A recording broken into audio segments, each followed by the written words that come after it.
Hello, beetroot കൊണ്ടുള്ള ഒരു special sweet item കണ്ടാലോ? അതിനുവേണ്ടി നമുക്ക് ആദ്യം ബീട്രൂട്ട് വേവിക്കുക. ഇവിടെ എടുത്തിരിക്കുന്നത് ഒരു ബീട്രൂട്ടാണ്. ഒരു ബീട്രൂട്ട് നമ്മൾ കുഞ്ഞായിട്ട് അരിഞ്ഞിട്ട് അത് വേവിക്കുക. അത് കഴിഞ്ഞിട്ട് ഒരു ആപ്പിൾ എടുക്കുക. ആപ്പിൾ ഇപ്പം ഞാൻ കാണിച്ച പോലെ കുഞ്ഞു കുഞ്ഞായിട്ട് അരിഞ്ഞ് വെച്ചേക്കുക. ഇനി നന്നായിട്ട് വെന്ത ബീട്രൂട്ട് നമ്മൾ മിക്സിയിലിട്ട് നന്നായിട്ട് സ്മാഷ് ചെയ്തെടുക്കുക. കുറച്ച് തരി ഉണ്ടെങ്കിലും കുഴപ്പമില്ല.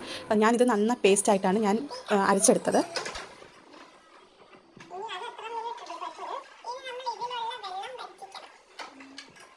നമ്മൾ സ്മാഷ് ചെയ്ത ബീട്രൂട്ട് നമ്മൾ വീണ്ടും പാനിലേക്ക് ഇടുക. എന്നിട്ട് അതിനകത്ത് വാട്ടർ കണ്ടൻറ്റ് കാണുമല്ലോ, അതാണ് ഈ കുമ്പളായിട്ട് കാണുന്നത്. ആ വാട്ടർ കണ്ടൻറ്റ് നമ്മൾ മാക്സിമം മാറ്റി നമ്മൾ ഒരുമാതിരി ജാം പോലെ കുറുക്കിയെടുക്കുക. തൊട്ടപ്പുറത്ത് അമ്മയുടെ സേമിയ പായസം ആവുന്നുണ്ട്, അതിൻ്റെ ഇടയ്ക്കൂടെയാണ് ഞാനിത് ചെയ്യുന്നത്. ഇനി നമ്മൾ കുറുകി വരുമ്പോഴത്തേക്കും ആ ഒരു കൺസിസ്റ്റൻസി നമുക്കറിയാമല്ലോ. അപ്പോഴത്തേക്കും നമ്മളൊരു 1/2 കപ്പ് പഞ്ചസാര ഇട്ട് കൊടുക്കുക. അപ്പോൾ പഞ്ചസാരയും കൂടെ അലിയുമ്പോഴത്തേക്കും നന്നായിട്ട് അത് കുറുകി ഒരു ജാം പരുവത്തിനാവും. അതിനുശേഷം നമ്മൾ കുറച്ച് ഏലക്കാപ്പൊടി ഇട്ട് കൊടുക്കുക. ഏലക്കാപ്പൊടി നമ്മൾ നന്നായിട്ട് അരിഞ്ഞ് കിട്ടാൻ വേണ്ടിയിട്ട് അതിൻ്റെ കൂട്ടത്തിൽ പഞ്ചസാര ഇട്ടാലും നല്ലതാണ്. അപ്പോൾ ഇപ്പം ഞാൻ ഇടുന്നത് ഏലക്കാപ്പൊടിയും പഞ്ചസാരയും കൂടെ ചേർത്തിട്ടുള്ളൊരു മിക്സാണ്. നമ്മൾ ഓൾറെഡി പൊടിച്ച് വെച്ചിട്ടുണ്ട്. അത് കഴിഞ്ഞിട്ട് നമ്മൾ അരിഞ്ഞ് വെച്ചിരിക്കുന്ന ആപ്പിളാണ് അതിനകത്ത് ഇടാൻ പോകുന്നത്. ആപ്പിൾ നിങ്ങൾ സ്ലൈസായിട്ട്, ഞാൻ നല്ല തിന്നായിട്ടാണ് അരിഞ്ഞിരിക്കുന്നത്.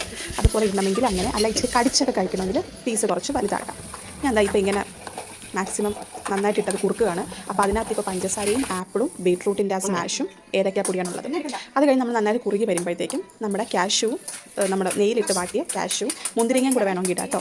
അതെനിക്ക് വേറെ 2 പായസം അപ്പുറത്താവുന്നതുകൊണ്ട് ഞാൻ മുന്തിരിങ്ങ എടുത്തില്ല. ഞാൻ കാഷ്യൂനട്ടും നെയ്യും കൂടി ഇട്ട് നന്നായിട്ട് അത് യോജിപ്പിച്ചെടുത്തിട്ടുണ്ട്. ഇത്രയേ ഉള്ളൂ. സോ സിമ്പിളാണ്.